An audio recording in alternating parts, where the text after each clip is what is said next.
मंगलम कुंद कुंदाद्यो जैन धर्मोस्तु मंगलम। नमो अरिहंताणम, नमो सेताणम, नमो आयर्याणम, नमो उवज्जायाणम, नमो लोये सवसाहुणम। पंच परमेष्ठी भगवान की जय। अगले 45 मिनट के लिए सभी प्रकार के पापों का त्याग करके सभी नववर्ण मुखर मंत्र पढ़ लें।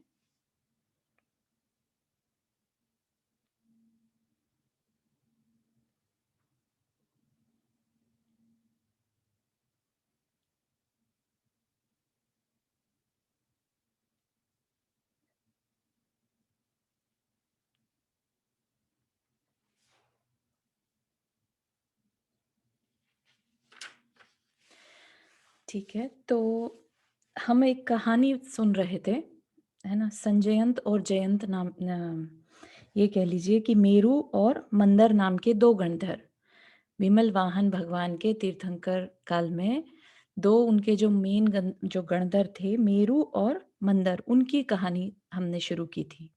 ठीक है, और कहानी कहाँ से शुरू हुई थी कि संजयंत और जयंत नाम के दो पुत्र थे राजा व जयंत के। ठीक है, उसमें से संजयंत केवली हो गए और जो जयंत थे वो धरणेंद्र हो गए। ठीक है, यहाँ तक सबको क्लियर था, है ना। संजयंत मुनि जब प्रतिमा योग में थे तो एक विद्याधर ने उन पर आकर आक्रमण किया या उनके भड़काया बाकी सबको, जिसकी वजह से बाकी विद्याधरों ने उनके ऊपर अटैक किया और उनके प्राणांत हो गए। ठीक है, प्राणांत करते समय उन्होंने समता धारण रखी और अपने तप के प्रभाव से वो पहले केवल ज्ञान और फिर वहीं से मोक्ष को प्राप्त हुए। तो ये तो थी संजयंत मुनि की कथा। और जो उनका ब्रदर भाई है ना, वो जयंत, जो कि पहले धरणेंद्र का निदान करने के कारण धरणेंद्र बन चुका था, वो भी संजयंत मुनि के केवल ज्ञान के अवसर पर आता है बाकी देवों के साथ। तो वहां पर उसको याद आ जाता है कि ये विद्याधर मेरे भाई की मृत्यु क्यों हुई होगी। तो विद्युदृष्ट जो विद्याधर था उसके ऊपर उसको बहुत क्रोध आता है और उसको वो उठाकर फेंकने को, नदी में फेंकने को होता है। तभी एक आदित्याब नाम का देव आकर उसे रोकता है। ठीक है, उसको संबोधन देता है कि ऐसा क्यों कर रहे हो। ये विद्युदृष्ट जो विद्याधर है, इसके साथ संजयन मुनि ने पिछले भवों में कुछ शत्रुता रखी थी, जिसकी वजह से आज ये उनसे शत्रुता का बैर रखे हुए हैं और बदला ले रहा था। तो इसलिए तुम इस पर बिल्कुल भी क्रोध मत करो। तो फिर वो पूछता है कि मुझे पूरी कहानी बताओ, ऐसा क्यों हुआ, कैसे हुआ भी, क्यों मेरे भाई ने, संजयंत ने इस तरह से उनके साथ पिछले भवों में बुरा व्यवहार किया, ऐसा क्या हुआ था। तो उस पर उन्होंने फिर कहानी शुरू करी। ठीक है, कहानी कैसे शुरू हुई कि सिंह सेन नाम का एक राजा था, उसकी रानी का नाम रामदत्ता। ठीक है, उन दोनों के वहां पर एक मंत्री भी था साथ में, सत्यघोष नाम का। ठीक है, और एक सेठ था उन्हीं के राज्य में, भद्रमित्र, जिसके की रत्न जो थे मंत्री सत्यघोष ने चुरा लिए थे। और बाद में जब सच्चाई का पता चला तो राजा ने सेठ भद्रमित्र का तो सम्मान किया और मंत्री सत्यघोष को दंड दिया। ठीक है, तो सत्यघोष जो था मर के सर्प बन गया। उधर जो सेठ था भद्रमित्र, ठीक है, उसने, उसका जीव जो था मर के, क्योंकि उसकी रामदत्ता रानी के साथ अंदर से अच्छी वात्सल्य था ये कह लीजिए, तो वह उस रानी के, रामदत्ता का सिंह चंद्र नाम का पुत्र बन गया। तो अब सिंहसेन राजा और रामदत्ता के एक तो सिंह चंद्र हो गया पुत्र, और एक उनके पुत्र हुआ पूर्णचंद्र। दो पुत्र हुए। ठीक है, तो जो सिंह चंद्र था वो भद्रमित्र सेठ का जीव था। ठीक है, यहां तक सबको क्लियर है।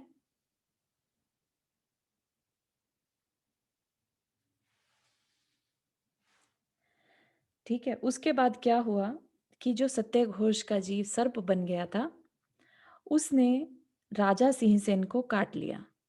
ठीक है, काट लिया तो सिंहसेन का मरण हुआ और वह क्या बन गया, अशनि घोष नाम का एक हाथी। तो राजा हाथी बन गया, लेकिन उसने समाधि पूर्वक मरण किया तो वह श्रीधर देव बन गया। ठीक है, तो ये हो गया राजा सिंहसेन का सेपरेट चल रहा है जो। अब रामदत्ता जो रानी थी, जिसके कि 2 पुत्र सिंहचंद्र और पूर्णचंद्र, उनको 2 आरिकाओं का संबोधन मिला। तो वो 2 आरिकाओं का संबोधन क्यों मिला, उसके लिए फिर एक और कहानी शुरू करी गई कि रामदत्ता का प्रीवियस चरित्र कैसा था। पिछले भाव से उसका उन आरिकाओं के साथ संबंध था, इसलिए फिर उनकी कहानी शुरू करी। तो क्या हुआ कि एक राज्य में ब्राह्मण था, एक मृगायण नाम का ब्राह्मण था। उसकी मधुरा नाम की पत्नी थी और वारुणी नाम का की पुत्री थी। मृगायण ब्राह्मण जो था मरकर हिरण्यवती बना। ठीक है, हिरण्यवती जो कि आरिका बन गया। उधर मधुरा जो थी उसकी पत्नी, ब्राह्मण की पत्नी मधुरा, वो रामदत्ता का जीव बनी, जो कि सिंहसेन की पत्नी बनी। ठीक है, रामदत्ता। और वारुणी जो था, क्योंकि पिछले भव में वो उसकी पुत्री रह चुका था, तो इस भव में भी वो पूर्णचंद्र के रूप में उसी के घर में जन्म लेता है। तो सिंह रामदत्ता जो रानी थी, उसके 2 पुत्र बता दिए, सिंहचंद्र और पूर्णचंद्र। पूर्णचंद्र क्योंकि उसके पिछले भव में पुत्री थी, तो अब पूर्णचंद्र नाम का पुत्र बन के जन्म ले लिया। और सेठ भद्रमित्र जो था, उसी भव में क्योंकि उसके साथ अच्छे संबंध हो गए थे, तो सिंहचंद्र नाम से उसने उसी के घर जन्म ले लिया। ठीक है। अब रामदत्ता को जो ब्राह्मण का जीव था, जो उसके पिछले भव में मधुरा के रूप में उसका पति था और इस भव में हिरण्यवती आरिका बन गया था, उसने रामदत्ता को जाकर संबोधन दिया। और क्योंकि रामदत्ता ने पूछा कि भाई पूर्णचंद्र ये सब ऐसा क्यों कर रहा है, तो उसको पता चला कि ये मेरे पूर्व भव का संबंधी है। मेरे पूर्व भव में भी मेरे पुत्री था और अब फिर से मेरा पुत्र बन गया। तो ये सब जानने के बाद रामदत्ता भी आरिका बन गई और मरण करके देव बनी। इधर पूर्णचंद्र भी रामदत्ता के समझाने से उसने भी वैराग्य ले लिया, दीक्षा ले ली और सेम विमान में देव बना। तो रामदत्ता और पूर्णचंद्र सेम विमान में देव बने। ठीक है, तो लेट्स सी कि सिंहचंद्र का क्या हुआ। सिंहचंद्र ने संन्यास ले लिया, दीक्षा ले ली और उसने संन्यास मरण करा। समाधि मरण करने से वो अहमिंद्र पद को प्राप्त हुआ। ठीक है, अब इधर जो मधुर रामदत्ता और पूर्णचंद्र का जीव था, दोनों देव बन गए। देव बन के वो आगे, हमने शायद इतना ही पढ़ा था अभी तक। किसी को कोई प्रश्न यहाँ तक ना समझ में आ रहा हो?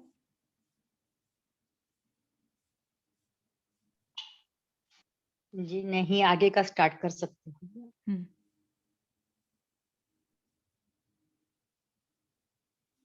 हाँ, तो यहाँ से देख लेते हैं। जब उसने दीक्षा ले ली, ठीक है,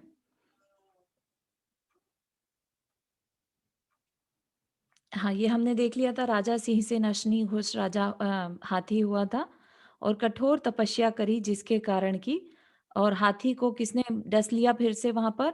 श्री भूति जो था, जो सत्य घोष का जीव था, उस वह सर्प बन चुका था, उसने फिर से हाथी को डस लिया। और हाथी क्योंकि समाधि मरण से मरा था, इसलिए श्रीधर देव हुआ। उधर जो राजा सिंहसेन ने जिस ब्राह्मण को मंत्री का पद दिया था, वह मंत्री मरकर उसी वन में वानर हुआ था। ठीक है, तो उसने उसकी हाथी के साथ मित्रता हो गई थी, तो उसने क्या किया, कुरकुट सर्प जिसने ये हाथी को काटा था, उसको उसने मार दिया। और अब वो कुरकुट सर्प मरकर क्या हुआ, तीसरे नरक में उत्पन्न हुआ। ठीक है, फिर हमने देखा था कि पूर्णचंद्र ने किस तरह उस हाथी के दांत से अपने पलंग वगैरह बनवाए, तो कि उसको बिल्कुल भी धर्म में नहीं था इंटरेस्ट। तो फिर अब रामदत्ता को इससे स्नेह होता है, तो इसको बताने के लिए जाती है कि भाई तू ऐसी बातें ना कर। फिर पूर्णचंद्र ने धर्म के तत्व को समझा, राज्य का पालन किया और अंत में मरकर दोनों एक ही जगह पर देव हो गए। और सिंहचंद्र क्या हो गया? अहमिंद्र। ठीक है, फिर उसके बाद यहाँ से देखते हैं, अहमिंद्र के बाद ठीक है, सिंहचंद्र अहमिंद्र हो गया और बाकी दोनों जो थे, रामदत्ता और जो पूर्णचंद्र है, वो देव थे। तो रामदत्ता का जीव महाशुक्र स्वर्ग से चयकर इसी दक्षिण श्रेणी के धरणी तिलक नामक नगर के स्वामी अति वेग विद्याधर के श्रीधरा नाम की पुत्री हुआ। तो एक विद्याधर के यहाँ पर उसका जन्म हो गया पुत्री के रूप में। किसका जन्म हुआ? रामदत्ता का, रामदत्ता के जीव का। वहां इसकी माता का नाम सुलक्षणा था। यह श्रीधरा पुत्री अलका नगरी के अधिपति दर्शक नामक विद्याधर के राजा के लिए दे दी गई। पूर्णचंद्र का जीव जो कि महाशुक्र स्वर्ग में वैडूर्य विमान में वैडूर्य नामक देव हुआ था, वहां से जयकर इसी श्रीधरा के यशोधरा नाम की कन्या हुई। तो जो पूर्णचंद्र का जीव था वो अब फिर से श्रीधरा के पुत्री बन के जन्म लिया और उस पुत्री का विवाह हो गया सूर्यावर्त नाम के राजा के साथ। उधर जो राजा सिंहसेन यानी अश्विनी घोष हाथी का जीव था, जो कि समाधि मरण के कारण श्रीधर देव हुआ, वो मरकर वहां से देव गति से चय कर कहाँ जन्म लिया उसने? यशोधरा के पुत्र बन गया रश्मि वेग। ठीक है, तो पूर्णचंद्र नाम का जो जीव चल रहा था अपने ही पुत्र के पुत्र बन गया। सो किसी समय हाथी का जीव, सॉरी, Sure. क्वेश्चन है, हाथी का जीव कैसे समाधि मरण कर सकता है? हाथी का जीव करेगा, बिल्कुल करेगा। हमने पहले भी पद्म पुराण में भी देखा है। और महावीर भगवान का जीव जो शेर की पर्याय में था, है ना, उसने भी तप ले लिया था, है ना, 12 व्रत ले लिए थे, तो पंचम गुण स्थान आ जाता है उनका। और अंतिम समय में वो कुछ भी मतलब पूरी तरह से हर तरह का परित्याग कर देते हैं। पत्ते भी जब वो खाते हैं ना, तो नीचे गिरे हुए पत्ते खाते हैं, बस पूर्ण रूप से हिंसा का त्याग कर देता है। तो उनको इसलिए धर्म, हुँ। सॉरी, उनको धर्म सुनाने वाला तो कोई चाहिए ना, लेकिन। हाँ, हाँ, हाँ, सुनाया ना, हाथी को सुनाया। अश्विनी घोष हाथी जब सिंह चंद्र मुनि के ऊपर आक्रमण करने वाला था, तब सिंह चंद्र मुनि ने उन्हें संबोधित किया, जिससे उसे ज्ञान हो गया कि ये क्या कर रहा हूँ मैं। हम्म। ठीक है, तो ऐसा दिखाया है और बताया है सारी जगह पर कि जो तिर्यंच है वो संबोधन देने से समझ जाते हैं। इसलिए आज भी कहीं पर देखा होगा ना कि कभी भी अपन अ, मरण समय में तिर्यंच को भी नमोकार मंत्र सुनाते हैं, उनके भी परिणाम शांत हो जाएं, है ना। तो जो जानवर है वो भी व्रत ले सकता है, पंचम गुण स्थान तक जा सकता है। तो उनको सम्यक दर्शन हो सकता है। हाँ जी, बिल्कुल हो सकता है, क्योंकि सम्यक दर्शन तो चौथे गुण स्थान से ही हो जाता है। उसके हम्म। बाद उसने तप भी ले लिया। उसने हम्म। कुछ भी हिंसा का कार्य नहीं किया, उसके बाद एक जगह पर खड़ा रहता था। तो बेसिकली राजा सिंह सेन अपने बेटी का पुत्र बना फिर। अपनी बेटी का नहीं, बेटे का, हाँ, बेटे के घर पुत्र चंद्र बना। का। यस, पूर्णचंद्र के घर बेटा अ, बन गया अब। चारू, जहाँ तक मुझे समझ आया, बेटे का नहीं बना। बेटे का तो वो बेटी हो गई यशोधरा, और हाँ, यशोधरा का जो बेटा हुआ वो तो सिंह सेन का जीव बना पुत्र रश्मि वेग। हाँ, तो यशोधरा कौन था ये बताइए? यशोधरा तो पूर्ण चंद्र का जीव जो था वो हाँ, यशोधरा बनी। ठीक है। ठीक है, तो यही यशोधरा बोल रहे हैं ना, रुक्मणी जी यही कह रहे हैं ना कि पूर्णचंद्र किसी समय में राजा सिंहसेन का पुत्र था। हाँ आज हाँ, वो ही अपने ही पुत्र के जीव के घर में पुत्र बन गया। अच्छा अच्छा, ठीक है ठीक ना, है ठीक कभी है। पिता हाँ कभी पुत्र, ये हाँ हाँ हाँ, विचित्रता है, ये कहना ठीक है चाह रहे हैं ठीक है, हाँ हाँ हाँ, कर्मों समझ आ की गया, ठीक है विचित्रता। ठीक है। हालांकि कल मैंने सारा पढ़ा, लेकिन हाँ ठीक हाँ, है। है ना। तो अब क्या हुआ? अब और कोई किसी को प्रश्न? हम्म, तो राजा सिंहसेन रश्मिवेग नाम का पुत्र बन गया। ठीक है, अब किसी समय मुनिचंद्र नामक मुनि से धर्म उपदेश सुनकर राजा सूर्यावर्त, कौन था सूर्यावर्त? यशोधरा का पति और रश्मिवेग का पिता। ठीक है, तो वो तप के लिए चले गए और श्रीधरा तथा यशोधरा ने भी गुणवती आरिका के पास दीक्षा धारण कर ली। ठीक है, तो श्रीधरा किसका जीव थी? रामदत्ता का। ठीक है, और यशोधरा पूर्णचंद्र का। तो कौन? दोनों ने फिर से आरिका दीक्षा धारण कर ली और किसी समय रश्मि वेग जो कि सिंहसेन का राजा सिंहसेन का जीव था, वह विद्यमान जिन मंदिरों के दर्शन के लिए गया, वहां पर चारण रिद्धिधारी मुनिराज जो थे उनके दर्शन किए, उनसे धर्म का स्वरूप सुना और उन्हीं से सम्यक दर्शन और संयम प्राप्त कर मुनि हो गया। उसे आकाश चारण रिद्धि प्राप्त हो गई। अब एक दिन वो है रश्मि वेग तपस्या कर रहा था गुफा में, तभी वहां पर श्रीधरा और यशोधरा आरिकाएं आकर बैठ गईं। इधर क्या हुआ, वो तीनों बैठे थे। ठीक है, उधर सत्य घोष का जीव जो मंत्री था ना शुरू में, और उसको बैर बंद किया एक तरह से, तो वह तीसरे नरक से निकलकर पाप के उदय से चिरकाल तक संसार में भ्रमण करता रहा और अंत में उसी वन में महान अजगर हुआ जहां पर ये तीनों बैठे थे, रश्मिवेग, श्रीधरा और यशोधरा। रश्मिवेग राजा का जीव है, श्रीधरा रानी और यशोधरा पुत्र, है ना, पूर्ण चंद्र का जीव। तो तीनों वहां पर बैठे थे, तो सत्यघोष आ गया अजगर के रूप में। उसने क्या किया, उन श्रीधरा यशोधरा आरिकाओं को और सूर्य के समान दीप्ति वाले उन रश्मि वेग मुनिराज को देखकर उस अजगर ने क्रोध से एक ही साथ निगल लिया। समाधि मरण कर आरिकाएं तो कापिष्ट नामक स्वर्ग के रुचक नामक विमान में उत्पन्न हुई। तो दोनों आरिकाएं एक ही साथ फिर से स्वर्ग में उत्पन्न हुई, एक ही विमान में, और मुनि जो थे उसी स्वर्ग के अर्क प्रभ नामक विमान में देव उत्पन्न हुए। और अजगर भी पाप के उदय से पंख प्रभा नामक चतुर्थ पृथ्वी में पहुंचा। शुरू से जो सत्यघोष का जीव है वो नरक की और तिर्यंच, नरक और तिर्यंच ऐसे अपनी यात्रा करता जा रहा है, क्योंकि हर बार अपने परिणाम नहीं संभाल पा रहा है। वो क्रोध आ गया तो क्रोध कर दिया, है ना। पूर्व भव का क्रोध के जो परिणाम थे बने हुए उसके, उसने कोई पुरुषार्थ उसमें नहीं लगाया कि मैं इसको कम करने की कोशिश करूं, है ना। चाहे वो मुनि हो सामने, फिर चाहे वो उसका खुद का कोई बच्चा हो, कुछ भी हो, उसने कहीं पर भी अपने परिणाम नहीं संभाले और चौथी पृथ्वी में फिर से चला गया। चौथी पृथ्वी मतलब चौथे नरक।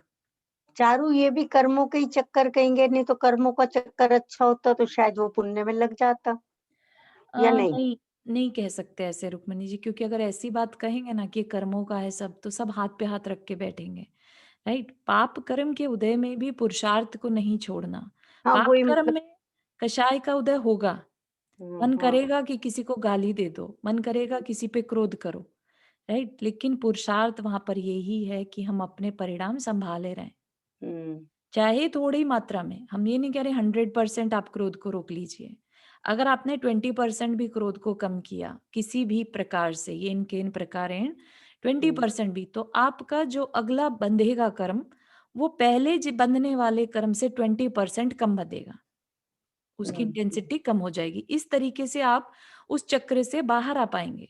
अगर हाथ पे हाथ रखकर बैठेंगे और ये सोचेंगे कि कर्म का नहीं उदय नहीं, था, वो तो ठीक है, लेकिन इनको मुनि, औरों को इतने सबको मुनि दिख गए, इसे मुनि भी नहीं कोई दिखाई दिए कि भाई ये कुछ सुधार कर पाए। तो मतलब ये तो आखिर तक हाँ, उसी में मुनि, चलता रहेगा। कोई मुनि आकर उपदेश दे, उसके लिए भी तो पूर्व पूर्व भव का पुण्य चाहिए रहता है हाँ, ना। वही तो मैं कह रही हूँ, इसका भी पुण्य कुछ का हुआ नहीं ना, कुछ पाप कर्म हाँ, का इसने उदय चल। करा ही नहीं हाँ, ना। कर्म नहीं, मतलब पाप कर्म का उदय चलता रहा इसका, कि पुण्य की तरफ ये लगा ही नहीं। हाँ, तो पुण्य कभी भी बंधेगा तो पुरुषार्थ से बंधेगा, पुण्य हाँ अपने आप से नहीं बनता, है ना। हाँ, वो तो खैर पुण्य है। बांधने के लिए भी पुरुषार्थ करना पड़ेगा, क्योंकि देखिए अब जितने भी हम कहानी में पढ़ रहे हैं, दीक्षा लेना पुरुषार्थ होता है, दीक्षा लेना, ठीक है। नियामक नहीं रहता कि ये दीक्षा लेगा आगे चल के, ठीक है। हम्म।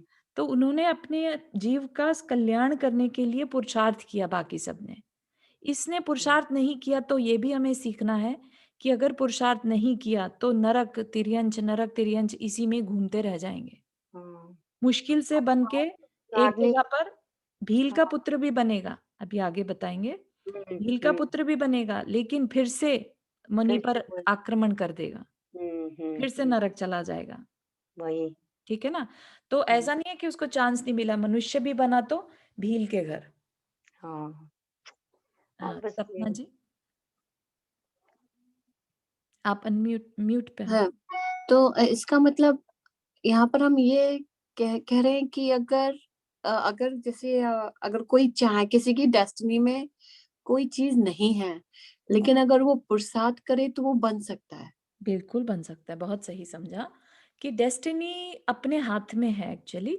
आप ये नहीं कह सकते मेरी डेस्टिनी में ये नहीं है, ठीक है ना। अपनी डेस्टिनी में अपने भाग पुरुषार्थ करें तो इवन हम सिद्ध बन सकते हैं, राइट। उसकी और किसी पद की और किसी विषयों की तो बात ही अलग है, राइट। तो फिर हम ये क्यों बोलते हैं कि अगर जिसकी किस्मत में होगा तो मिल जाएगा, भैया हम तो हाँ, किस्मत, तो जो मतलब लोग कर्म तो ऐसे पे बोलते हैं। बहुत विश्वास करते हैं ना कि बस कर्म होगा तो हो जाएगा, पुण्य का उदय होगा तो मेरा काम बन जाएगा। जो पुरुषार्थ नहीं करना चाहते वो ऐसी बात बोलते हैं। ओके। सब कोई जिसने कर्म थ्योरी समझी है ना, वो हर कोई ये बात नहीं कह सकता कि कर्म में होगा तो हो जाएगा। ये तब कहा जाता है जैसे किसी ने पुरुषार्थ भी किया, लेकिन उसका पिछला कुछ पाप कर्म का उदय था, जो उसके पुरुषार्थ के बाद भी उसका काम नहीं बना। ठीक है, तब वो ये जरूर कहता है कि कोई नहीं, मेरे भाग्य में नहीं था, ताकि अपने परिणाम को वो ना बिगाड़े। ठीक है, तो ये व्यवहार से अपने परिणाम न बिगाड़ने के लिए बात कही जाती है कि भाई मेरे भाग्य में नहीं होगा इसलिए नहीं मिला। तो ठीक भी है ना, क्योंकि पाप कर्म का उदय से कार्य अगर नहीं बना तो यही बात कही जाएगी ना कि मेरे भाग्य में नहीं था, मतलब मेरे पुण्य में कमी थी। मेरे पुण्य में कमी थी, बिल्कुल। है ना, तो ना? इसका ये मतलब नहीं है कि आगे ट्राई नहीं करो, फिर से हम्म, ट्राई करेंगे। है ना, आज भाग्य ने साथ नहीं दिया, जरूरी थोड़ा ना हमेशा भाग्य साथ नहीं देगा। किसी भी पुण्य का कर्म का उदय कभी भी आ सकता है, अगर आपने किया हुआ होगा तो लेकिन उसके लिए आप टेस्ट करोगे उसे, तभी तो रिजल्ट देगा ना। आपको तो हाँ। नहीं पता कि कौन सा पुण्य कब उदय में आ जाएगा। ठीक है, तो इसलिए कोशिश करते रहना है अपने को, टेस्टिंग बार बार करते रहना है, और पुरुषार्थ हमेशा शुभ काल करना है ताकि पुण्य बंधे। वो पुण्य कब काम आ जाएगा ये आप नहीं कह सकते, लेकिन आत्मा के कल्याण के लिए काम आएगा ही आएगा। Okay okay okay, thank you. एक आध बार ये बताइए क्या ना, अंक प्रभ स्वर्ग और ये रुचिक विमान ये सब कैसे हैं, क्या क्या नाम में आते हैं ना, बीच में समझ नहीं पड़ती है। हाँ ये सभी आए ना, तो हाँ, कभी एक तो बार ये बताइएगा इस स्वर्ग ये के जो नाम। हाँ हाँ, बिल्कुल बिल्कुल। तो कापिष्ट नाम का जो स्वर्ग है उसमें डिफरेंट डिफरेंट विमान होते हैं।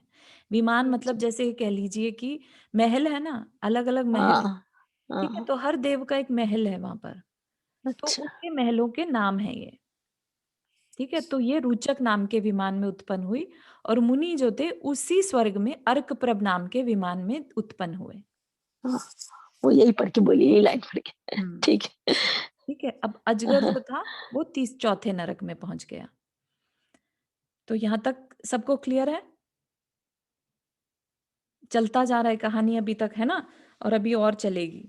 अभी तो नेक्स्ट और कॉम्प्लिकेटेड होगी, बड़े ध्यान से सुनना हाँ हाँ पड़ेगा। हाँ हाँ। तो अब क्या हुआ, सिंह चंद्र का जीव, जो कि ओरिजिनल क्या था, भद्रमित्र सेठ का जीव था, और क्या किया उसने, अहमिंद्र बन चुका था, राइट।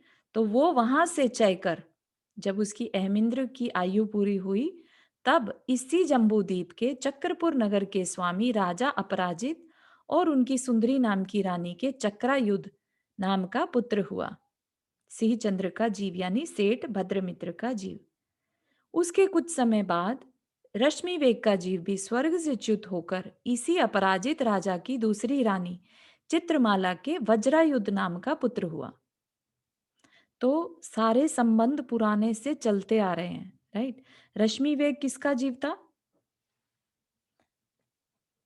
हाथी का। राजा जो था, राजा वो सिंह हाथी सेन। बन गया था। हाँ राजा सिंह बिल्कुल, सेन का। हाँ। बहुत सही। है ना, तो रश्मि वेग जो था राजा का जीव था, तो राजा का जीव भी पुत्र बन गया वज्रायुध, और जो सेठ का जीव था, है ना, वो जो कि राजा का पुत्र बना था सिंह चंद्र, उसका अब भाई बन गया। कभी पुत्र बना तो अब भाई बन गया उसी का। श्रीधरा आरिका भी स्वर्ग से चयकर धरणी तिलक नगर के स्वामी अति वेग राजा की प्रियकारिणी रानी के समस्त लक्षणों से संपूर्ण रत्नमाला नाम की अत्यंत प्रसिद्ध पुत्री हुई। श्रीधरा आरिका जो थी वो रानी का जीव था, ठीक है, रामदत्ता। तो वह क्या बन गई, पुत्री। यह रत्नमाला आगे चलकर वज्रायुद्ध के आनंद को बढ़ाने वाली उसकी प्राण प्रिया हुई। चारू, जहां तक मैं समझी हूँ, एक मिनट क्लियर करना कि जो ये इसका मतलब ये हस्बैंड वाइफ जो राजा और रानी थे, ये वही फिर से हो गए, हाँ जी, यहाँ पर है ना? आकर वो फिर से फिर राजा से रानी। रत्नमाला और वज्र युद्ध जो बिल्कुल है सही फिर है, से वही हो गए। बिल्कुल बिल्कुल। है ना, और यशोधरा आरिका जो कि पूर्णचंद्र का जीव था, स्वर्ग से चयकर इन दोनों वज्रायुध और रत्नमाला के रत्नायुध नाम का पुत्र हुई। इस प्रकार यह सब यहाँ प्रतिदिन अपने अपने पूर्व पुण्य का फल प्राप्त करने लगे। ठीक है, तो चारों जीव फिर से इकट्ठे हो गए। वज्रायुध राजा का जीव, रत्नमाला के जो थी वो रानी का जीव, रत्नायु पूर्णचंद्र, और वज्रायुध वो सिंहचंद्र। ठीक है, तो चारों फिर से एक जगह पर आ गए। अब किसी दिन धीर बुद्धि के धारक राजा अपराजित ने पीताश्रव मुनि से धर्म उपदेश सुना और चक्रायुद्ध के लिए राज्य देकर दीक्षा ले ली। चक्रायुद्ध जो था सिंह चंद्र का जीव था। कुछ समय बाद राजा चक्रायुद्ध भी वज्रायुद्ध पर राज्य का भार रखकर अपने पिता के साथ दीक्षित हो गए और उसी जन्म में मोक्ष चले गए। तो चक्रायुद्ध तो मोक्ष चले गए, सिंह चंद्र का जीव जो था वो मोक्ष चला गया। अब वज्रायुद्ध ने भी राज्य का भार रत्नायुद्ध के लिए सौंपकर चक्रायुद्ध के समीप दीक्षा ले ली। सो ठीक ही है, क्योंकि सत्व गुण के धारक क्या नहीं करते। रत्नायुद्ध भोगों में आसक्त था, अतः धर्म की कथा छोड़कर बड़ी लंपटता के साथ वह चिरकाल तक राज्य के सुख भोगता रहा। ठीक है, रत्नायुद्ध किसका जीव है? पूर्णचंद्र का। ठीक है। किसी समय मनोरम वन नाम के महो उद्यान में वज्रदंत महामुनि लोकानुयोग का वर्णन कर रहे थे। उसे सुनकर बड़ी बुद्धि वाले राजा के मेघ विजय नामक हाथी को अपने पूर्व भव का स्मरण हो आया, जिससे उसने योग धारण कर लिया। अब ये क्या बता रहे हैं कि जो रत्नायुद्ध था वो भोग रहा है। ठीक है, उसी जगह पर वहां पर एक राजा था मेघ विजय, उसका एक हाथी था। अब जब वो महामुनि के उपदेश को सुन रहा था, उसको सुनते सुनते राजा के हाथी को पूर्व भव का स्मरण हो आया, जिससे अब उसने योग धारण कर लिया, मांस आदि ग्रास लेना छोड़ दिया और संसार की दुखमय स्थिति का विचार करने लगा। ठीक है ना। तो रीटा जी, आपका जो प्रश्न था ना, वो यहाँ पर फिर से एक और हाथी जो है वो यहाँ पर समाधि मरण के लिए रेडी है। यह देख राजा घबरा गया। उसने बड़े बड़े मंत्रवादियों तथा वैद्यों को बुलाकर स्वयं ही बड़े आदर से पूछा कि इस हाथी को क्या विकार हो गया। उन्होंने जब वात पित्त और कफ से उत्पन्न हुआ कोई विकार नहीं देखा, तब अनुमान से विचार कर कहा कि धर्म श्रवण करने से इसे जाति स्मरण हो गया। इसलिए उन्होंने किसी अच्छे बर्तन में बना तथा घृत आदि में मिला हुआ शुद्ध आहार उसके सामने रखा, जिसे उस गजराज ने खा लिया। क्योंकि वो पांचवा गुण स्थान आ गया, तो अब सिर्फ अहिंसक ही सब कुछ वो ग्रहण करेगा। यह देख राजा बहुत ही आश्चर्य को प्राप्त हुआ। वह वज्रदंत नामक अवधि ज्ञानी मुनिराज के पास गया और यह सब समाचार कहकर उनसे इसका कारण पूछने लगा। ठीक है, तो कि हाथी क्यों ऐसा कर रहा है। मुनिराज ने कहा, हे राजन, मैं सब कारण कहता हूं, तो सुन। इसी भरत क्षेत्र के छत्रपुर नगर का राजा प्रीतिभद्र था। प्रीतिभद्र एक राजा था। उसकी सुंदरी नाम की रानी से प्रीतंकर नाम का पुत्र हुआ और उस राजा के चित्रमती नामक मंत्री था और लक्ष्मी के समान उसकी कमला नाम की स्त्री थी।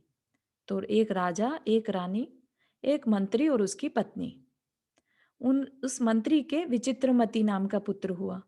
ठीक है, राजा के पुत्र का नाम चित्रमती और मंत्री के पुत्र का नाम विचित्रमती।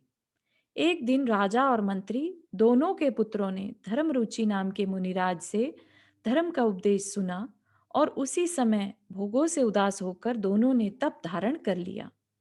तो राजा के पुत्र ने और मंत्री के पुत्र ने दोनों ने तप धारण कर लिया। महामुनि प्रीतंकर को क्षीराश्रव नाम की रिद्धि उत्पन्न हो गई। तो राजा प्रीतिभद्र और प्रीतंकर नाम का, मैंने नाम गलत बोल दिया। राजा के पुत्र का नाम प्रीतंकर था और मंत्री के पुत्र का नाम विचित्रमती था। ठीक है, तो अब जो महामुनि प्रीतंकर था, उनको क्षीराश्रव नाम की रिद्धि उत्पन्न हो गई। क्षीर आश्रव होता है जिसमें कि जो भोजन कर ले तो क्षीर आश्रव, खीर मतलब वो कभी खत्म नहीं होता पात्र में भोजन, है ना। तो इस तरह की रिद्धि उत्पन्न हो गई। एक दिन वे दोनों मुनि क्रम क्रम से विहार करते हुए साकेतपुर पहुंचे।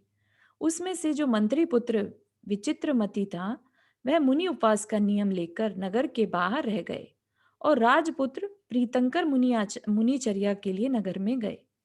अपने घर के समीप जाता हुआ देख बुद्धिशेना नाम की वेश्या ने उन्हें बड़ी विनय से प्रणाम किया और क्या कहा कि मेरा कुल दान देने योग्य नहीं है। इसलिए बड़े शोक से अपनी निंदा करती हुई उसने मुनिराज से पूछा कि हे मुने, आप यह बताइए कि प्राणियों को उत्तम कुल तथा रूप आदि की प्राप्ति किस कारण से होती है। तो क्या जवाब दिया मंत्र मुनिराज ने कि मध्य मास आदि के त्याग से होती है। ऐसा कहकर वह मुनि नगर में वापस लौट आए। हाँ, कुछ पूछ रहे हैं आंटी? दूसरे जो विचित्रमति मुनि थे, है ना, जो दूसरे विचित्रमति मुनि थे, अब जब उनको पता चला इस बारे में कि उनको वैश्य ने बात करी, ऐसा दूसरे विचित्रमति मुनि ने उनसे आदर के साथ पूछा कि आप नगर में बहुत देर तक कैसे ठहरे। उन्होंने भी वेश्या के साथ जो बात हुई थी वह जो की त्यों निवेदन कर दी। दूसरे दिन मंत्री पुत्र विचित्रमति मुनि जो थे, वो भिक्षा के समय वेश्या के घर में चले गए, जबकि जाना नहीं चाहिए था क्योंकि वहां का तो दान ले ही नहीं सकते थे, है ना। फिर भी वो जानते बूझते उसके घर में चले गए। वेश्या मुनि को देखकर एकदम उठी तथा नमस्कार कर पहले के समान बड़े आदर से धर्म का स्वरूप पूछने लगी। परंतु दुर्बुद्धि विचित्रमति मुनि ने उनके साथ काम और राग संबंधी कथाएं ही की। वेश्या उनके अभिप्राय को समझ गई, अतः उसने उनका तिरस्कार किया। तो जो एक बार हमारी चर्चा हुई थी ना द्रव्यलिंगी और भावलिंगी साधु की, तो ऐसा है कि उनका बाहर से तो वो धर्म मुनि दिख रहे हैं, लेकिन अंदर में अपने कल्याण की चिंता ना होके उन्हें बाहर में जो शरीर संबंधी अट्रैक्शन है वो ही उनको अट्रैक्ट कर रहा है ना। तो इसका मतलब क्या है, वो सिर्फ द्रव्यलिंगी है। ठीक है, तो उनका तिरस्कार किया। विचित्रमती वेश्या के अपमान को पाकर बहुत ही क्रुद्ध हुआ।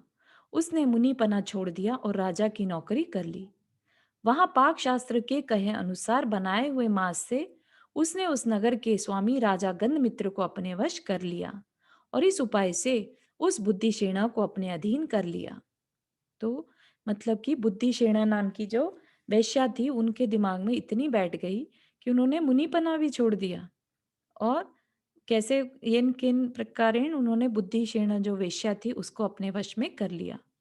अंत में वह विचित्रमती मरकर तुम्हारा हाथी हुआ है। ठीक है, तो ये कहानी बता रहे थे उस राजा के हाथी के लिए। मैं यहाँ त्रिलोक प्रज्ञप्ति का सॉरी, ये पाक शास्त्र क्या होता है? पाक शास्त्र मतलब किचन की कला, पाक शास्त्र भोजन कला। अच्छा, हम्म। ठीक है, थैंक यू। अच्छा। मैं यहाँ त्रिलोक प्रज्ञप्ति का पाठ कर रहा था, उसे सुनकर इसे जाति स्मरण हुआ। अब यह संसार से विरक्त है, निकट भव्य है और इसीलिए इसने अशुद्ध भोजन करना छोड़ दिया है। भोग के लिए धर्म का त्याग करना ऐसा है जैसा कि कांच के लिए महामणि का, मतलब कि भोग के लिए धर्म का त्याग करना किस तरह का है, जैसे एक कांच के टुकड़े के लिए कोई बहुत अच्छे बढ़िया रत्न को छोड़ दे, या फिर दासी के लिए माता का त्याग करना। इसलिए विद्वानों को चाहिए कि वे भोगों का सदा त्याग करें। यह सुनकर राजा कहने लगा कि धर्म को दूषित करने वाले काम को धिक्कार है।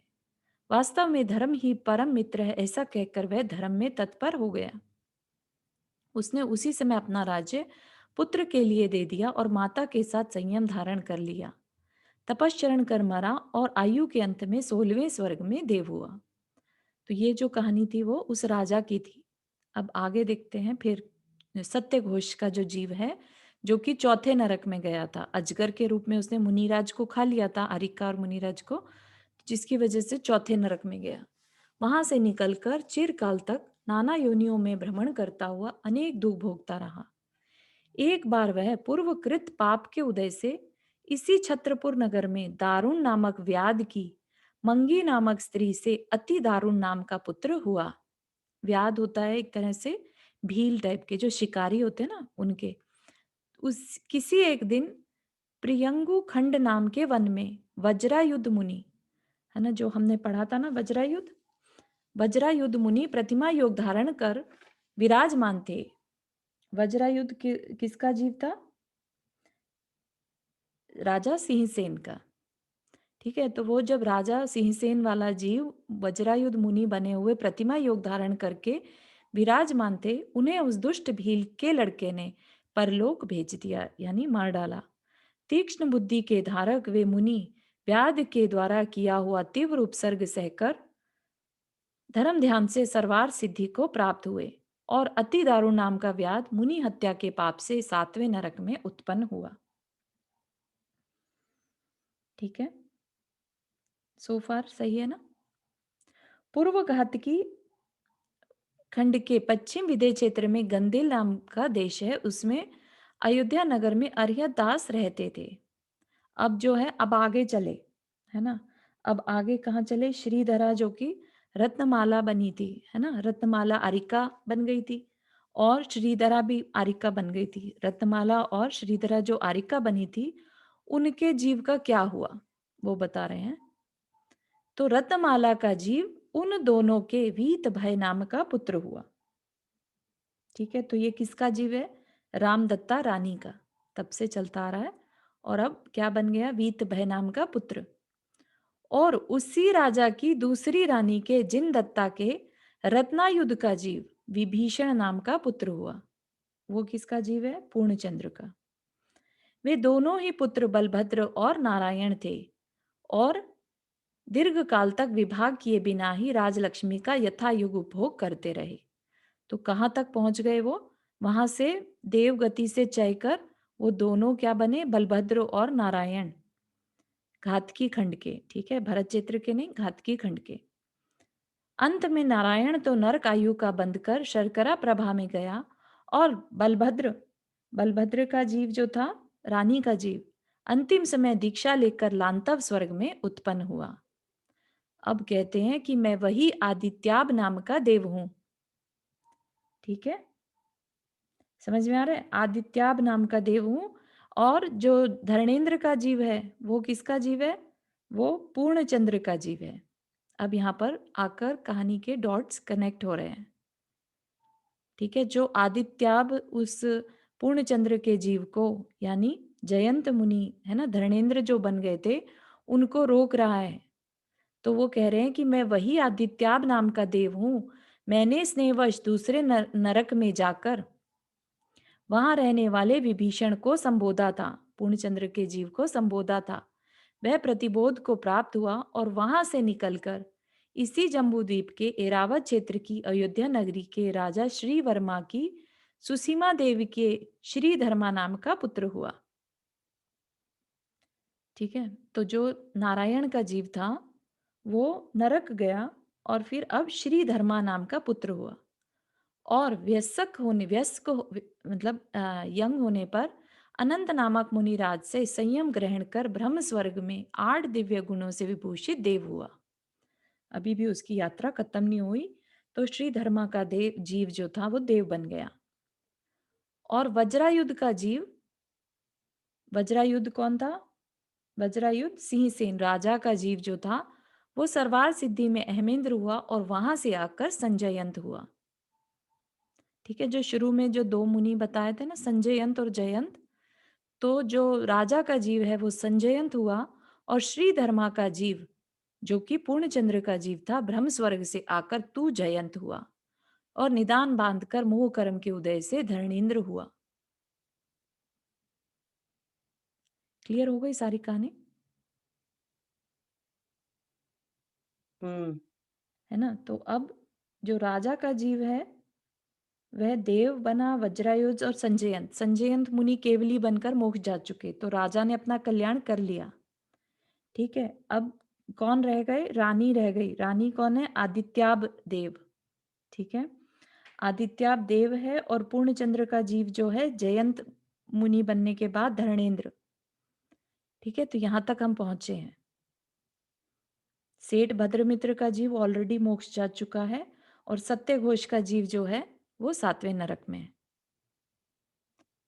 सत्य घोष का जीव 7वीं पृथ्वी से निकलकर जघन्य आयु का धारक सांप हुआ, फिर तीसरे नरक गया, वहां से निकलकर त्रस्थावर रूप तिर्यंच गति में भ्रमण करता रहा और एक बार भूतरमण नामक वन के मध्य में एरावती नदी के किनारे गोश्रंग नामक तापस की शंखिका नामक स्त्री के मृग श्रंख नाम का पुत्र हुआ। तो तापस के यहाँ पुत्र बन के पैदा हुआ। वह विरक्त होकर पंचाग्नि तप कर रहा था कि इतने में वहां से दिव्य तिलिक नगर का राजा अंशुमाल नाम का विद्याधर निकला। जब वो पंचाग्नि तप कर रहा था पुत्र, तब वहां से एक विद्याधर निकला। उसे देखकर उस मूर्ख ने निदान बंद कर लिया कि मैं भी विद्याधर बनूं। अंत में मरकर इसी भरत क्षेत्र के विद्यार्थ पर्वत की उत्तर श्रेणी संबंधी गगन वल्लभ नगर के राजा वज्रदृष्ट विद्याधर की विद्यु प्रभा रानी से विद्युदृष्ट नाम का पुत्र हुआ। तो बता दिया कि जो सत्य घोष का जीव था वो ही अनेक यात्रा करते हुए विद्युदृष्ट नाम का पुत्र हुआ। और राजा का जीव जो था संजयंत था, इसलिए उनका पुराना बैर चलता आ रहा था। इसने पूर्व बैर के संस्कार से कर्म बंध का चिरकाल तक दुख पाए और आगे भी पाएगा। इस प्रकार कर्म के वश होकर यह जीव परिवर्तन करता है। पिता पुत्र हो जाता है, पुत्र माता हो जाता है, माता भाई हो जाती है, भाई बहन हो जाता है, बहन नाती हो जाती है। सो ठीक ही है, क्योंकि इस संसार में बंधुजनों के संबंध की स्थिरता ही क्या है। इस संसार में किसने किसका अपकार नहीं किया और किसने किसका उपकार नहीं किया। अपकार होता है बुरा, बुरा करना। किसने किसका बुरा नहीं किया और किसने किसका उपकार नहीं किया, मतलब अच्छा। इसलिए बैर बांधकर पाप का बंध मत करो। बैर बैर किसे कहेंगे? बैर तब होता है जब अंदर ही अंदर उसके बारे में ये चलता रहे कि कभी मौका मिले तो मैं इसे मजा चखाऊं। ये बैर है ना। कभी किसी पे क्रोध हुआ और उसे भूल गए हम, तो वो बैर नहीं कहलाएगा। बैर होता है जब वो एक क्रोध की अग्नि अंदर में तिरस्कार, रिवेंज लेना ना। हाँ, रिवेंज के रूप में जब अंदर में वो संस्कार बैठ जाता है तो वो बैर कहलाता है और वो आगे तक जाता है। ठीक है ना। तो यहाँ पर ये मत समझिएगा कि कोई किसी से बात करना बंद कर दे तो वो बैर हो गया। बैर उसे नहीं कहेंगे। बैर कहेंगे जब अंदर ही अंदर उसके बारे में सोचता रहे और कुढ़ता रहे कि मुझे कभी इसको मजा चखाना है, मुझे कभी इसको दिखाना है कि ये क्या है, तब बैर है। ठीक है ना। क्योंकि जिसके बारे में हम सोचते रहेंगे कभी ना कभी वो हमारी लाइफ में फिर से जरूर आएगा। ये तो कहानी में बात समझ में आ गई ना। जिसके साथ हमारे स्नेह के या शत्रुता के संबंध हो तो वो हमारी लाइफ में निरंतर बंधा रहेगा। इसलिए बोलते हैं ना कि मरण समय सबसे क्षमा मांग लो। मरण समय ना कोई शत्रु ना कोई मित्र। क्यों? क्योंकि अगर हमने सबको क्षमा नहीं किया, सबसे बैर अपने संबंधों को नहीं खत्म किया, तो यही संबंध आगे भी चलते रहेंगे। तो हमारी आत्मा कैसे उनसे छुटकारा पा पाएगी। इसलिए समाधि मरण की जो इतनी महत्ता बताई है ना, समाधि मरण और कुछ नहीं है। समाधि मरण उसमें सिर्फ आत्मा पे ध्यान दिया जाता है। सारे जो बाह्य के परिग्रह हैं, परिग्रह में क्या आता है? हमारे भाई बांधव संबंधी, घर, पैसा, है ना, इन सब से मोह का त्याग करवाया जाता है। समाधि मरण और कुछ नहीं है। रियलिटी क्या है कि ये सब जो कुछ मिला है परिग्रह, ये तो हमने अपने पूर्व भाव के पुण्य से मिला है या पाप से मिला है। तो कर्म से जो चीज मिली हुई है उससे अगर हम अटैचमेंट रखेंगे तो वो फिर से मिलेगी और फिर से मिलती चली जाएगी। तो फिर आत्मा का कल्याण कैसे होगा? आत्मा का कल्याण किसमें है? कर्म से छुटकारा पाने में, ना कि कर्म बांधने में। इसलिए समाधि मरण की इतनी महत्ता है। ठीक है ना। एक एक हाथी का जीव भी समाधि मरण करके अपना कल्याण कर सकता है, तो हम क्यों नहीं? है ना। तो वो क्या कह रहे हैं? इसलिए बैर बांधकर पाप का बंध मत करो हे नागराज, हे धरणेन्द्र, बैर छोड़ो। अभी ये धरणेन्द्र को कौन संबोधित कर रहा है?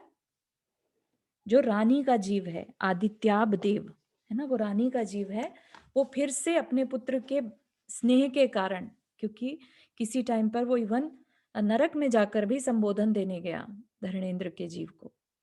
तो वो क्या कह रहे हैं? बैर छोड़ो और विद्युद्रंश को भी छोड़ दो। इस प्रकार उस देव के वचन रूप अमृत की वर्षा से धरणेन्द्र बहुत ही संतुष्ट हुआ। वह कहने लगा कि हे देव, तुम्हारे प्रसाद से आज मैं समीचीन धर्म का श्रद्धान करता हूँ। किंतु इस विद्युद्रंश ने जो यह पाप का आचरण किया वह विद्या के बल से ही किया, इसलिए मैं इसकी तथा इसके वंश की महाविद्या को छीन लेता हूँ, यह कहा। उसके वचन सुनकर वह देव धरणेन्द्र से फिर कहने लगा कि आपको स्वयं नहीं तो मेरे अनुरोध से ही ऐसा नहीं करना चाहिए। धरणेन्द्र ने भी उस देव के वचन सुनकर कहा कि यदि ऐसा है तो इसके वंश के पुरुषों को महाविद्याएं सिद्ध नहीं होंगी, परंतु इस वंश की स्त्रियां संजयन स्वामी के समीप महाविद्याओं को सिद्ध कर सकती हैं। तो धर्मेंद्र ने क्या किया, पुरुषों को तो नहीं होंगी लेकिन स्त्रियों को हो जाएंगी। यदि इन अपराधियों को इतना भी दंड नहीं दिया जाएगा तो ये दुष्ट अहंकार से खोटी चेष्टाएं करने लगेंगे और आगे होने वाले मुनियों पर भी ऐसा उपद्रव करेंगे। इस घटना से इस पर्वत के विद्याधर अत्यंत लज्जित हुए, इसलिए उसका नाम हीमान पर्वत है। ऐसा कहकर उसने उस पर्वत पर अपने भाई संजयंत मुनि की प्रतिमा बनवाई। धर्म और न्याय के अनुसार कहे हुए शांत वचनों से विद्युद्रंष्ट को कालुष्यत रहित किया। मतलब कि विद्युद्रंष्ट जो विद्याधर था उसे भी समझ में आ गया। ये ना 5 मिनट का और बचा है, इफ यू डोंट माइंड हम जस्ट फिनिश कर दें, है ना, अगले पेज तक ये, ताकि हम कुछ नया शुरू करेंगे। और उस देव की पूजा कर अपने स्थान पर चला गया। वह देव अपनी आयु के अंत में उत्तर मथुरा नगरी के अनंत वीर्य राजा और मेरु मालिनी नाम की रानी के मेरु नाम का पुत्र हुआ, तथा धरणेन्द्र भी उसी राजा की अमितवती रानी के मंदर नाम का पुत्र हुआ। तो अब ये दोनों जो हैं गणधर बन जाएंगे। ये दोनों ही भाई शुक्र और बृहस्पति के समान थे तथा अत्यंत निकट भव्य थे। इसलिए विमल वाहन भगवान के पास जाकर उन्होंने अपने पूर्व भव के संबंध सुने एवं दीक्षा लेकर उनके गणधर हो गए। अब यहाँ इनमें से प्रत्येक का नाम लेकर उनकी गति और भवों के समूह का वर्णन करता हूँ। तो ये हमने ऑलरेडी सब डिटेल में पढ़ लिया है, तो इसको हम छोड़ सकते हैं यहाँ से कि कौन क्या बनाता है ना। आज की समरी में हमने यही देखा था। इस प्रकार कहे हुए तीनों ही जीव अपने अपने कर्मोदय के वश चिरकाल तक उच्च नीच स्थान पाकर कहीं तो सुख का अनुभव करते रहे और कहीं बिना मांगे हुए तीव्र दुख भोगते रहे, परंतु अंत में तीनों ही निष्पाप होकर परम पद को प्राप्त हुए।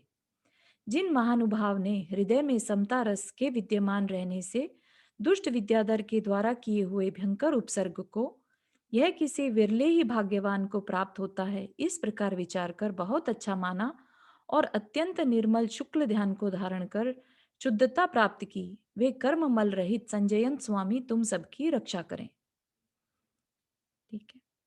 जिन्होंने सूर्य और चंद्रमा को जीतकर उत्कृष्ट तेज प्राप्त किया, जो मुनियों के समूह के स्वामी हैं तथा नयों से परिपूर्ण जैन आगम के नायक हैं, ऐसे मेरु और मंदर नाम के गणधर सदा आप लोगों से पूजित रहें, आप लोग सदा उनकी पूजा करते रहें। इस प्रकार यहाँ पर विमलनाथ तीर्थंकर, धर्म स्वयंभू और मधु नाम के जो नारायण बलभद्र और प्रति नारायण थे, फिर संजयंत मेरु और मंदर गणधर का वर्णन करने वाला पर्व समाप्त हुआ। किसी को कोई प्रश्न? सो सत्यघोष तो अभी नरक और वो ही चल रहा था, राइट? हाँ, अच्छा। बट आगे चल के कर लेगा अपना कल्याण। अच्छा, ये स्टोरी में नहीं है पर स्टोरी में नहीं है, बस विद्याधर हुआ और फिर उसे बात समझ में आ गई, बस इतना है, बैर रहित हो गया वो। तो ये स्टोरी में घातकी खंड के नारायण और बलभद्र की बात आई, हाँ जी, तो वो अलग है। वो अलग से चलेगा, क्योंकि हम जो शलाका पुरुषों की पढ़ रहे हैं ना, ये हम हाँ। भरत क्षेत्र के, है ना, अवसर्पिणी काल के शलाका पुरुषों की कथा पढ़ रहे हैं, तो इसलिए उनके बारे में बहुत डिटेल नहीं दिया, लेकिन हम समझ सकते हैं, है ना, कि वो उनके पिछले भव कैसे थे, क्या थे वो, तो वो सब हमने ऑलरेडी जान लिया। अच्छा, और ये दोनों गणधर हुए वो विमलनाथ भगवान के गणधर हुए ना? जी जी। ओके। क्योंकि इनकी कथा से बहुत सीखने को मिलता है, इसलिए शायद इनको अलग से बता दिया, है ना। कितने ज्यादा इनके पिछले भवों से एक ही साथ जुड़ते चले जा रहे थे, तो और बैर का भी देख लिया संबंध हमने, और स्नेह का भी, तो इसलिए इनकी कथा को इतनी महत्ता दी गई, है ना। इसमें सत्यघोष की कथा जो है वो प्रसिद्ध है झूठ बोलने में, किस तरह उसने अपना अकल्याण किया स्टार्टिंग से, सिर्फ किस लिए, रत्नों का उसको उसको झूठ बोलने की आदत थी, चोरी की आदत थी, है ना। थोड़ा अटपटा सा लगता है, स्टोरी इधर से उधर। हाँ हाँ, स्टोरी खूब घूमी है, लेकिन एंड में आकर सब मिल गए, है ना, कारण सबका समझ में आ गया। या स्टोरी बहुत घूमी है, लेकिन हमें इससे ओनली ये लेना है कि किसी के साथ बैर नहीं रखना है। बस, हाँ इससे कितने सारे भोग मिलते हैं और बहुत खराब खराब सभी अच्छे नहीं होता ना पूरे आगे के बहू के लिए वो हाँ, तो। और निदान भी ये नहीं सीखना करना, है। या निदान भी नहीं करना, निदान निदान भी करके नहीं करना, नुकसान हाँ। कर लिया। तो ये मेन चीज़ सीखनी है हमें। ये तो बहुत मीन्स याद रखने के लिए तो बहुत ये है, मुश्किल अच्छा, है, हुँ, लेकिन फिर भी सीखने के हाँ लिए जी, हमें जो चाहिए वो लेना है बस एक्चुअली। या हाँ, हाँ, या बिल्कुल। तो ये रुक्मिणी? जो फाइनल 2 खंडर थे वो रामदत्त और पूर्णचंद्र का जीव थे, राइट? अ, जी, बिल्कुल सही कहा। ओके, आई क्योंकि गॉट इट नाउ। राजा जो था वो मोक्ष को चला गया था। पहले से हाँ। हुँ, और सिंह चंद्र का जीव भी मोक्ष चला गया था, है ना? तो इसलिए हुँ। 2 बचे थे, उन दोनों ने वो भी गणधर बन के मोक्ष को चले जाएँगे आगे। तो चारों ये जी। संजयंत कौन हुए? संजयंत भी किसी का जीव था क्या? संजयंत राजा सिंहसेन का जीव था, जो सिंहसेन का। हाथी बना था, अश्नी घोष हाथी। हाँ, तो वो तो पहले ही चले गए थे, तो आप इन्होंने एंड में कहा ना कि संजयंत मुनि के वो स्त्रियाँ वो हाँ, कर सकती हैं, तो हाँ, बस मान मान सकती है मानने मतलब ये। हाँ, हाँ, हाँ, हाँ, अच्छा, अच्छा ठीक। बिल्कुल। ठीक है। वैजयंत नाम के राजा के दोनों पुत्र थे ना, जयंत हाँ जी, सजयंत। तो ये संजयंत, वही जयंत। तो ये वही संजयंत है। संजयंत और जयंत, हाँ, ये वही संजयंत और जयंत थे। एक तो राजा का जीव था और एक पूर्णचंद्र का जीव था। हाँ, ठीक है, चलिए वो किसी पूर्णचंद को के कुछ जीव और ने दान कर लिया था ना, है ना? हाँ, हाँ। जयंत ने निदान कर लिया था कि हाँ मैं कि पूर्णचंद्र धन्यंद बनूँगा। बनूंगा। हाँ तो और भी किसी को कोई प्रश्न हो तो कल की क्लास में पूछ सकते हैं, कल 6 डाला पढ़ेंगे हम। ठीक है? तो ये अब हम कंटिन्यू करेंगे मंडे को। दिलीप जी की। जावाणी के ज्ञान से सूझे लोकालोक, सोवाणी मस्तक धरो सदा देत हो दोक। हे जिनवाणी भारती तो ही जपो दिन रैन, जो तेरा शरणा गए सो पावे सुख चैन। 9 बार नमः।